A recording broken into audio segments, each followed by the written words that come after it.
the plan of God and commandment of God, for them this earth is going to be burned through the consuming fire. ये भक्तिहीन मनुष्यों के द्वारा नाश होने के दिन तक ऐसे ही रखी गई। इस पृथ्वी को परमेश्वर ने नाश करने के लिए रखा, तो इसलिए नहीं कि वो नाश करे। परमेश्वर कभी भी कोई चीज जब बनाता है तो उसे नष्ट नहीं करता है, परंतु मनुष्य परमेश्वर को दबाव देता है, जबरन उसको अपने कर्मों के द्वारा उकसाता है कि वह झुंझला जाए और वह अपनी सृष्टि को नुकसान पहुंचाए। परमेश्वर ने मूसा के द्वारा इस्राएलियों को रेगिस्तान में दफन करने के लिए नहीं निकाला था, वो तो उनको पहुंचाना चाहता था। और यदि उसकी प्रजा अर्थात इजराइली परमेश्वर की सलाह मानते तो 2 महीने में जब वो सीन नाम जंगल में आ गए थे, वहां से पैदल पैदल यदि वो चलते भी तो 40 दिन के अंदर में कनान देश में पहुंच जाते, परंतु उन्होंने परमेश्वर की सलाह नहीं मानी। उन्होंने 10 लोगों की नेगेटिव रिपोर्ट पर सारी रात रोते रोते कहा, परमेश्वर तू बहुत गद्दार है, मूसा तुम हमें रेगिस्तान में मरवा डालने के लिए ले आए हो, देखो रास्ते में अकान वंशी हैं। देखो 10 लोगों ने नेगेटिव रिपोर्ट दी थी और उसमें से 2 ऐसे थे जिन्होंने पॉजिटिव रिपोर्ट दी थी। उन्होंने कहा ये अकान वंशियों को हम रोटी के समान खा लेंगे।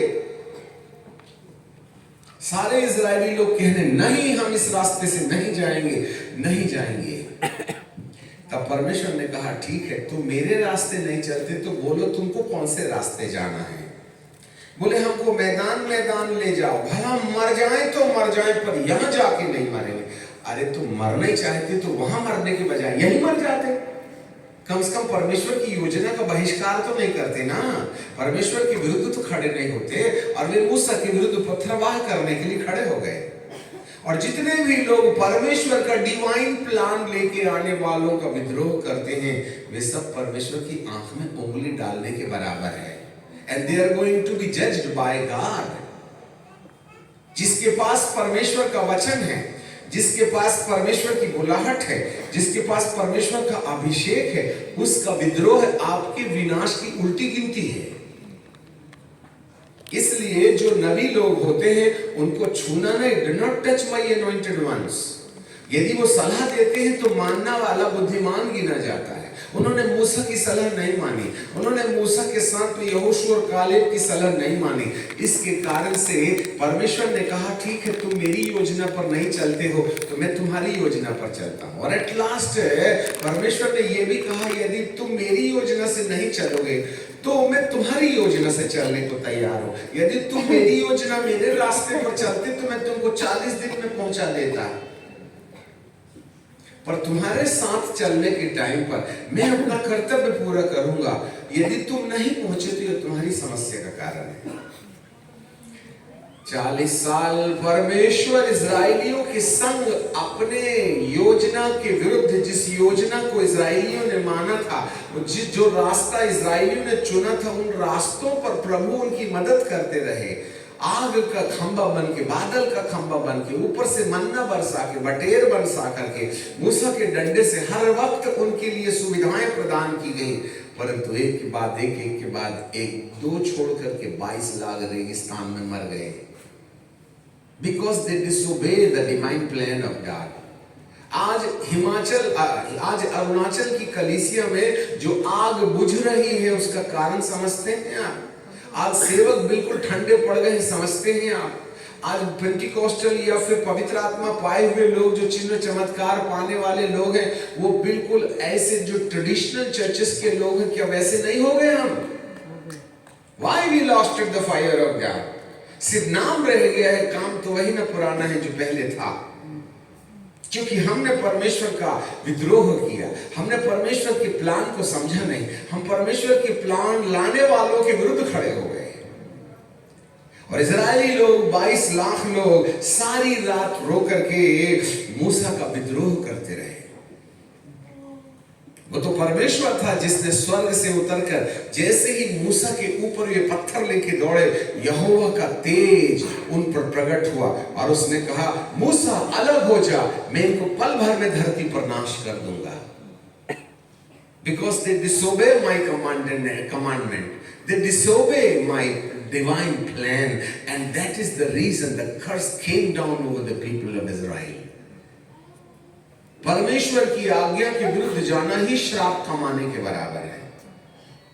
यदि तुम परमेश्वर की योजना के अनुसार चलोगे तो आशीष पाओगे।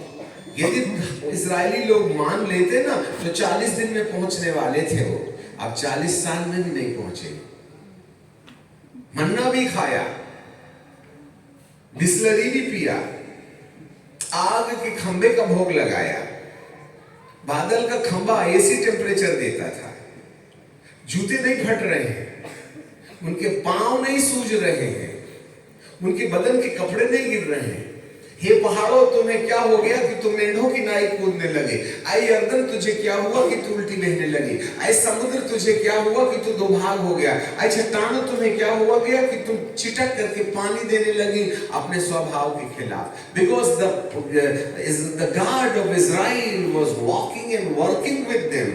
Even though they disobeyed the commandment of God, they rejected the divine plan of God, still God was walking with them. And that's the reason they were enjoying the blessing of God and dying and dying and dying in the wilderness. आज हर प्रकार का श्राप यीशु मसीह के मानने वालों के अंदर पाया जाता है। Everybody is possessed with the demon. आज जवान लड़के लड़कियों को देखो, परिवार को देखो, एवरीवेयर, हर परिवार में हर यीशु के मानने वाले स्ट्रगल कर रहे हैं। Why? Because we are out from the divine plan of God. हमने परमेश्वर के प्लान से बाहर आ गए हम, और यही एक सबसे बड़ी समस्या है। परमेश्वर इस पृथ्वी को आग से जलाने के लिए नहीं रखा है, पर अधर्मियों ने अधर्म कमा कमा के परमेश्वर पर दबाव डाला है कि वे हमको जलने के लिए छोड़ दे। एक्चुअली वो जलाता नहीं है, परंतु हम जलने का न्याय कमाते हैं। याद रखिएगा, उस युग में भी कुछ ऐसा ही लोग करते थे जैसे आज के बॉयफ्रेंड गर्लफ्रेंड लोग करते हैं। अभी तक तो अरुणाचल में झाड़ी के पीछे ले जाकर के लड़के लड़कियां ऐसा करते हैं जैसा पति पत्नी करते हैं। आने वाले साल 25 और 26 के अंदर में आप कान धर के सुनना, ये लड़के लड़कियां रोड में सेक्स करने वाले हैं। इतनी घृणित आत्माएं अब धरती के अंदर में आ गई हैं जो इंसान को टोटल नंगा करके रोड में घुमाएंगी। It's a demon spirit. याद रखिएगा, हम आखिरी में बताएंगे आप। पृथ्वी, उस युग में भी जब पृथ्वी को परमेश्वर ने जल में डुबाया था ना, तो उस समय भी लड़का लड़का के साथ और लड़की लड़की के साथ शादी करने लगे थे। आज 90% लड़की लड़की के साथ और लड़के लड़के के साथ फ्रेंडशिप कर रहे हैं। एक जमाना था एक लड़के का दोस्त लड़का होता था, एक जमाना था फिर लड़की लड़के के बीच में दोस्ती होने लगी। अब तो लड़की लड़की ही सेक्स करते हैं, लड़के लड़के ही सेक्स करते हैं। ऊपर वाले का माथा खराब हो गया है, धरती आग से जलाने के लिए तड़प रहा है। और हमारी सरकार, अरे अमेरिका जैसी सरकार में तो हर कलीसियाओं से ये ले लिया गया है कि जो गे मैरिज नहीं देगा वो साइन करके दे, जिससे कि उसको पास्टरशिप से निकाल दिया जाए। अमेरिका के अंदर में हर व्यक्ति यदि कोई लड़का और लड़का शादी करना चाहता है तो कलीसिया के पासवान उसे शादी देंगे या ना देंगे, ऐसा करके सुप्रीम कोर्ट ने उनसे आदेश मांग लिया है। आज हमारी सरकार में भी सुप्रीम कोर्ट में यह पारित हो गया है, यदि कोई लड़के के साथ लड़का रहना चाहता है तो सरकार उसे मान्यता देगी। कि तुमको समझ में नहीं आ रहा है कि सदोम और गमोरा के समान आज भी धरती के अंदर में पाप बढ़ रहा है, तो भैया धरती आग से जलेगी जलेगी, क्योंकि भक्तिहीनों के लिए ये आग से जलाए जाने के लिए रखी गई है। आगे हम देखते हैं, हे प्रियो, यह एक बात तुमसे छुपी न रहे, प्रभु के यहाँ एक दिन 1000 वर्ष के बराबर और 1000 वर्ष एक दिन के बराबर। प्रभु अपनी प्रतिज्ञा में देर नहीं करता जैसा कितने लोग समझते हैं, परंतु तुम्हारे विषय में वह धीरज धरता है और नहीं चाहता है कि कोई नाश हो जाए, वरन यह है कि सबको मन फिराव का अवसर मिले। लिसन मी केयरफुली, सबको मन फिराव का अवसर मिले। प्रभु का वचन मन फिराने की कहानी बोलता है। प्रभु का वचन मन फिराने की कहानी बोलता है। प्रभु का वचन विश्वास करने की बात नहीं बोलता है। प्रभु का वचन मन फिराने की बात बोलता है। और आज धरती के अंदर में मन फिराने के लिए संदेश देने वालों को हम देख नहीं सकते। Nobody is talking about the repentance। आज कलीसिया से पश्चाताप ऐसे गायब हो गया जैसे गधे के सिर से सींग निकलने ने बंद कर दिया होगा।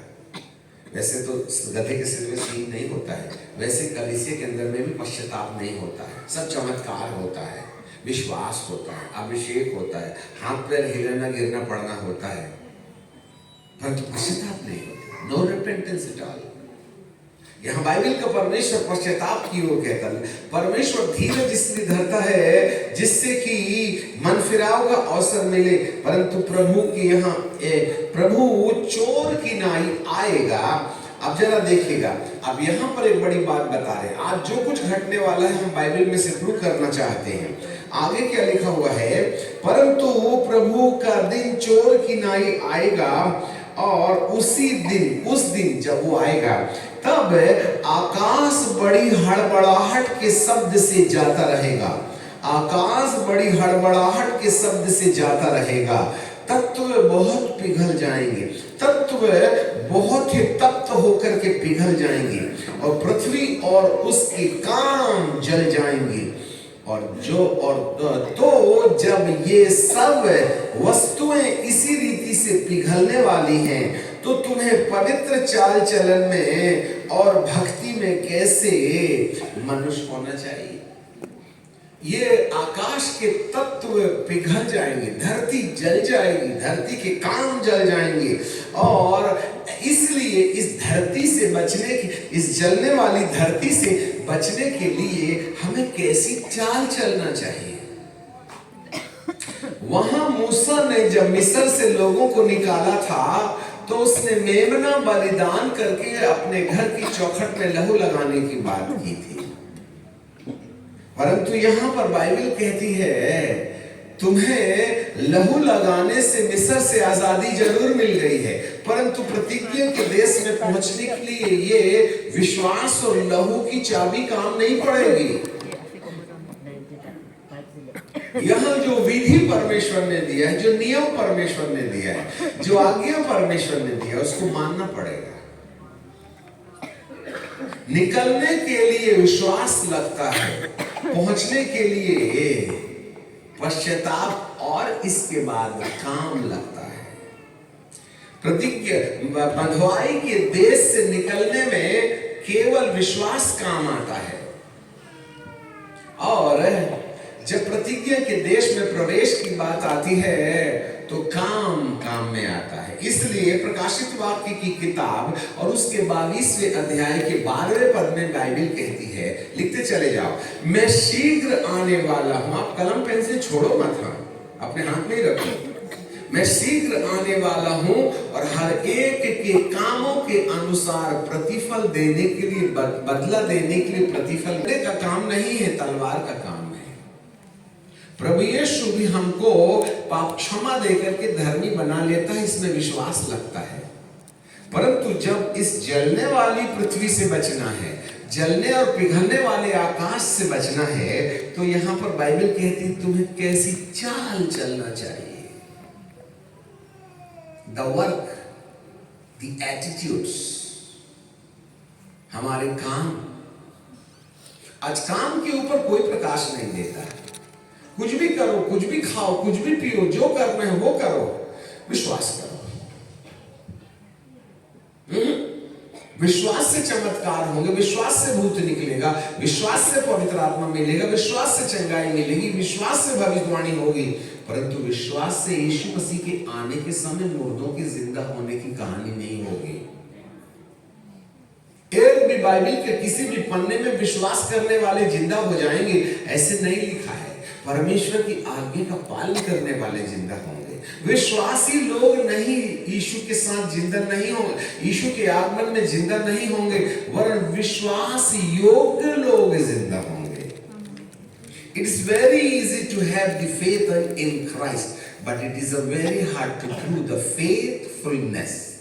Faith and faithfulness, faith free में है, faithfulness कामों के द्वारा प्रमाणित होता है। उसकी बात मानने वाले को फेथफुल कहते हैं। यहां पर एक पृथ्वी है जिसको जलाया जाना तय है, एक आकाश है जिसको पिघलाया जाना तय है। इसलिए बाइबल कहती है 5 और 10वें पद में फिर से पढ़ूंगा, परंतु उस दिन वह चोर की नाई आएगा और उस दिन आकाश बड़ी हड़बड़ाहट के शब्द से जाता रहेगा और तत्व बहुत ही तप्त होकर के पिघल जाएंगे और पृथ्वी और उसके काम जल जाएंगे। और तो ये जबकि ये सब वस्तुएं इसी रीति से पिघलने वाली हैं, तो तुम्हें कैसी चाल चलन और भक्ति में कैसे मनुष्य होना चाहिए। आगे क्या लिखा है, और परमेश्वर के उस दिन की वाट किस रीति से जोहना चाहिए, उसके जल्द आने के लिए कैसी यत्न करना चाहिए। आज एटा नगर में जितनी कलीसियाएं हैं, जितनी संस्थाएं हैं और तमाम जितने भी पासबान हैं, उनसे मेरा एक सवाल है कि यीशु आने वाला है या आएगा, या उसके आने में क्या शर्त हमको मंजूर करनी पड़ेगी और किस शर्त से मुर्दा जिंदा होगा। ऐसी कहानी बोलने वाली एक कलीसिया का नाम बताओ और एक याजक का नाम बताओ जो यीशु के दोबारा आने के विषय में बोल रहा है कि यहां की धरती में सब कुछ नहीं है। कल हमने ये भी देखा था, यदि कोई इस ही जीवन में मसीह से आशा रखता है तो वह सब मनुष्यों में अभागा है। इस जीवन के लिए सब कमाते हैं, उस जीवन की बात कोई नहीं करता है। Life before the death and life after death. Before the death, मृत्यु के पहले वाला जीवन 70 साल का है, परंतु मरने के बाद वाला जीवन अरबों और खरबों साल का है। उस अरबों और खरबों साल के लिए कोई धन नहीं जमा करता। ये 70 वर्ष की जिंदगी में कार, टीवी, धन इकट्ठा करते हैं। We are enjoying this material world and we live for the world, for the material world. इस भौतिक संसार के लिए आज 99.9999999 प्रचारक लोग इसी संसार की आवश्यकताओं को आधार बना के बाइबल का ट्रांसलेशन कर रहे हैं। वो परमेश्वर तुमको आशीष देगा, वो तुम्हारी शादी कर देगा, वो तुमको अमका देगा, कार देगा, बंगला देगा, ये करेगा, वो करेगा, ये करेगा, वो करेगा। कई पास्टर तो पति पत्नी के साथ में ऐसा वाला क्लास लगाते हैं कि सेक्स कैसे करते हैं ये चर्च में ट्रेनिंग दे रहे हैं पापी लोग। इनको तो गोली मार दो। इनको सेक्स करने की ट्रेनिंग बाइबल में देने की जरूरत है। खुदा बाप बड़ा नाराज है आपसे, हमसे। उसके आगमन के बारे में कोई नहीं बोलता। सब 70 वर्ष की जिंदगी के लिए कंफर्टेबल जोन के बारे में बात करते हैं, परंतु अनंत काल के जीवन के बारे में कोई बात नहीं करना चाहता है। जबकि बाइबल का परमेश्वर कहता है उस दिन की वाट किस रीति से जोहना चाहिए और उसके जल्दी आने के लिए कैसे यत्न, कोशिश, विश्वास नहीं, कोशिश। We have to act for the second coming of Christ. We have to be live like Christ on the face of this earth to wait while he will appear in the mid heaven. मध्य आकाश में जब वो प्रकट होगा, हमको कोशिश करना चाहिए। विश्वास करने से ज्यादा काम नहीं बनेगा। और जिसके कारण आकाश आग की नाई पिघल जाएगा और आकाश के तारागण बहुत तप्त होकर के गल जाएंगे, पर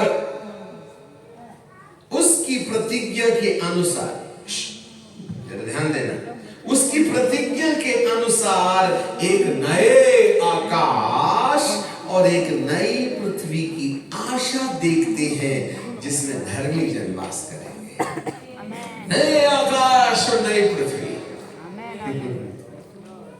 वो नया आकाश और नई पृथ्वी यहां नहीं है, ये नहीं है। इसी आकाश को जब वो पिघला देगा, सारे मटेरियलिस्टिक तत्व पिघल जाएंगे, ये पृथ्वी को जला देगा और जला करके फिर से रिफॉर्मेशन करेगा। तब नया आकाश और नई पृथ्वी। आज तक हमने धरती पर हमने 1970s में सबसे पहला संदेश दिया था। 1980 में पवित्र आत्मा पाकर के हमने पावर मिनिस्ट्री शुरू की है।